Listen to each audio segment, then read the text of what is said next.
Yeah, sure. Hi again, Jurgen. Obviously, positive news this week on the kind of injury and illness front with Trent, James Milner and Roberto Firmino all back training. What's the latest though as regards Thiago, and when can you expect to have him available once again? That's 100% clear. When Thiago will be back, it's a muscle in the calf issue, obviously. So, yeah, I'm after international break, probably. It's not. I don't think there's anything earlier possible. So we will have to see.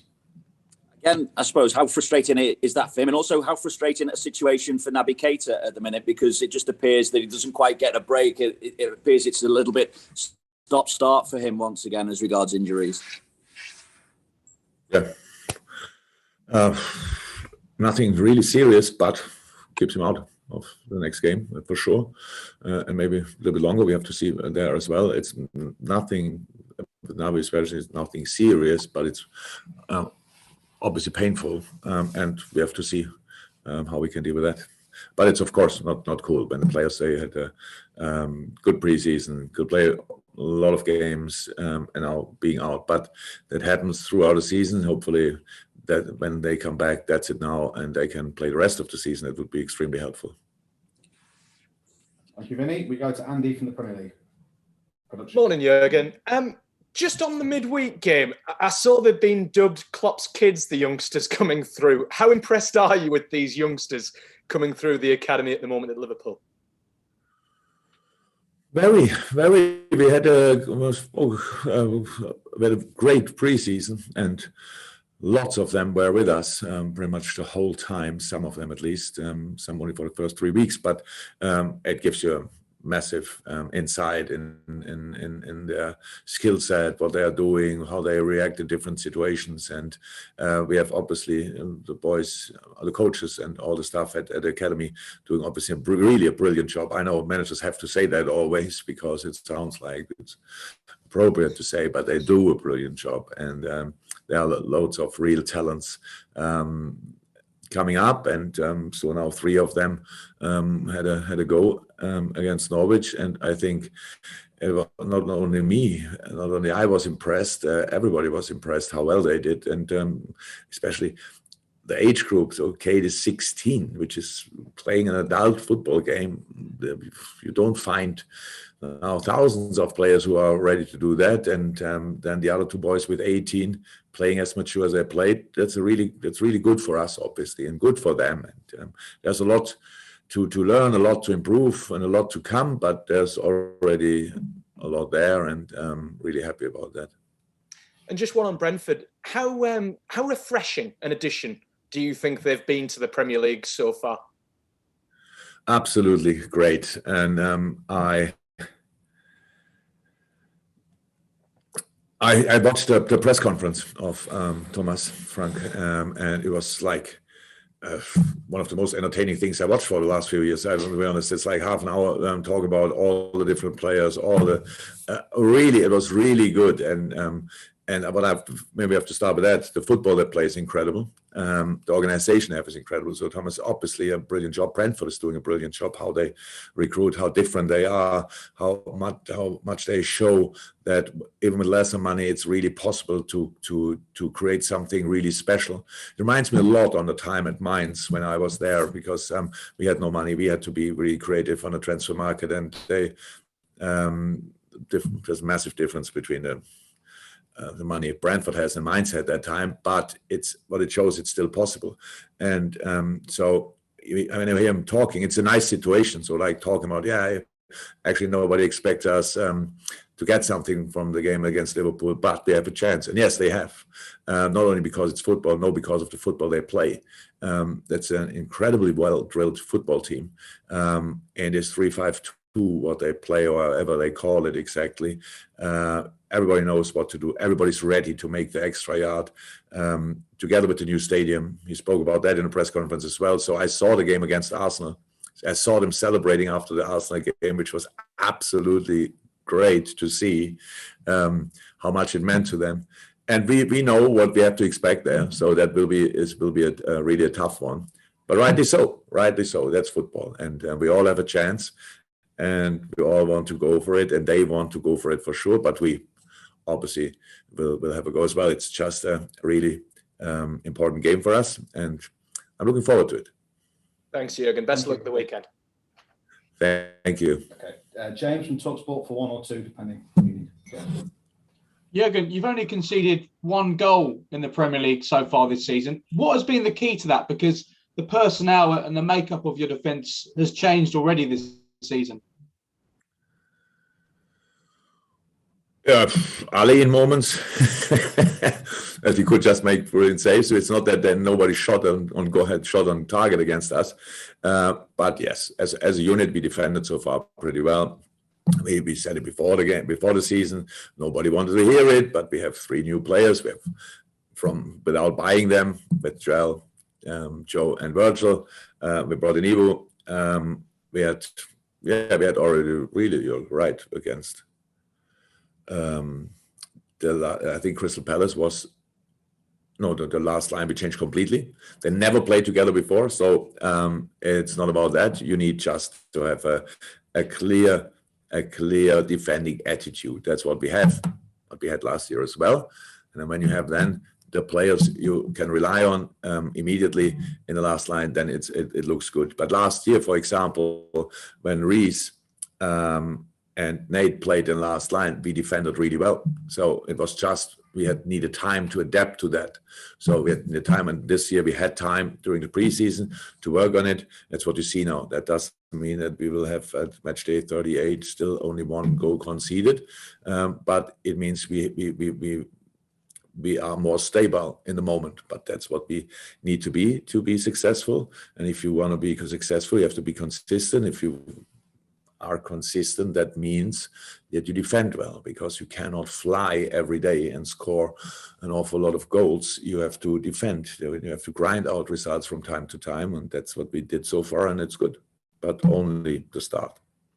And on that note, what sort of challenge are you expecting from Brentford, the front 2 in particular, Tony and Mbeumo, who seem to have a real chemistry up front?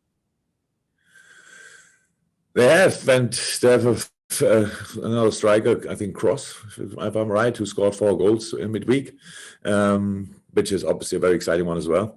So it's just nice. So Benrahma played there, Ollie Watkins played there, I think together with Mbeumo, and now they found last year the next one with Ivan, and I have to say, chapeau. Really, it's not only them; they really work as a unit extremely well, and giving players like Ivan now the trust and the faith, and you can see what you can get out of a player. So that's obviously the case, because he was on the market, and I'm not sure how many Championship, nearly Premier League teams were going for him, but Brentford did.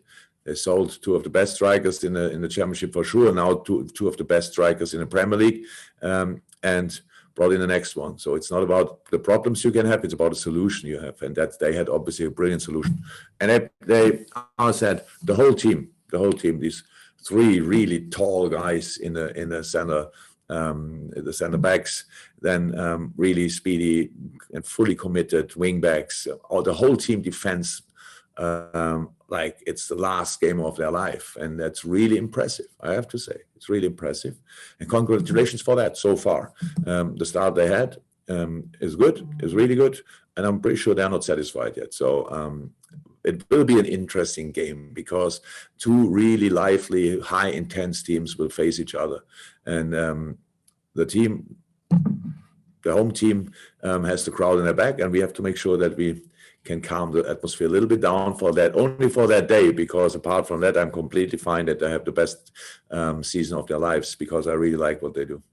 And the final 2 questions at the open section before we go to open. Carl from BBC Merseyside. If we could have the hands up from the Daily guys now, I'll get a couple of you in. But Carl from the BBC to conclude this part. Hi, Jurgen. Hi, Carl. Taki Minamino, he struggled to get into the team in his first year. Do you think that loan at Southampton has really helped him to get to the pace of football and has given him confidence, and we're seeing the benefits of that now? everything helped Taki. Taki is really an outstanding talent. So it's you come from Asia, you go to Salzburg, you come from Salzburg, you go to Liverpool. Liverpool not in the best phase of their lives. It's not that we were flying all the time. So it is obviously it was part of or came in here when everything was difficult. We had no supporters in the stadium, all that stuff, and then you need to get used to the Premier League. That's how it is. And yes, it helped massively that he went to Southampton. Of course, he came back and was a complete different player. You can see that now. His finishes are really incredible in the moment. How he connects the game, how he drops at the right moment is a different package now, and was really helpful. And players need time. We just don't give them often enough. That's the problem. He used that time, so that's good. And 7 of your goals have been scored from corners already this season. Do set pieces take on extra importance when it is harder to break down the opposition at times? No, that more importance was always very important. It was always very important to just, if it doesn't work out, you don't know exactly why. There's here an inch, there an inch. It's lack of conviction. That you really the cross is not right, the runs are not right. There are little things, but they are not obvious mistakes. You think, okay, what's going wrong? So then you have to change a few details, and then you can go again. So I think 2 years ago we were exceptional with set pieces. Last year we didn't have that exactly like that, especially when we needed it. We didn't have it. But I think 2 years ago in the start of the season, set pieces helped us as well massively. We always work on it. Pete Gravitz and the analysts are really creative there, but we had to get it settled a little bit, like being not too creative that nobody knows anymore which routine we use. But we have now a nice basis which we use from time to time. But obviously, when the big guns are then back, when Verge, Joe, and now Ibu, when they can be a threat in the box, that helps. Obviously, when the right takers are out there, then it helps as well. So it's good, but it was absolutely necessary. So, but it's not that we started working on set pieces this preseason. We work actually all the time on them, and you just don't see that always. Like we don't see it always. In the moment, we have a good moment. Long may it continue. Thank you. Just noticed, I think we've got, is it Mark Walker on from the Press Association, who I should have gone to. Mark, if you'd like to ask your question now, because we then go to the breakout for Jurgen, sorry. Hello, thank you. Good morning, Jurgen. Hi, Mark. Hi. Safe Standing's going to return to the Premier League for approved clubs from January. And I just wondered, could you give me your views on that, on what that would bring to the Premier League? Because your former club had one of the most spectacular standing areas. Borussia Dortmund. Yeah, look, it's when you're in Germany, there were, I think, a few discussions in the past that people thought, okay, we might have to change a little bit, that we cannot have like 27,000 people on one stand, these kind of things. But I think that the reason why in England, by the Premier League changed it, there were good reasons, and things had to be reconsidered. And so now, after quite a long time, I think it's a good moment to start thinking about how can we get back to where we were when, because in football, it's really about atmosphere. We all know that, and not only since this season, we know it. And the more people in the stadium, the better the atmosphere is. The more people are in the right position, the better the atmosphere is. And I'm pretty sure that, I don't know it actually, but I'm pretty sure on the COP, the people stand most of the time anyway. But it's just good that we talk about it again, that we might reintroduce it again, that we give it, really test it again. And I'm pretty sure the people are now responsible enough to do it the right way. And especially the stadiums are completely different to the time when it's really sad things happen. Just the construction is different, all these kind of things. So I think I like it. I like the idea. But especially I'm really excited about how much better could the atmosphere be at Anfield if we have safe standing. Really, I would be really surprised if it could be even better, but I'm open for that. So let's see. Fantastic. Okay, we now go to the embargo section.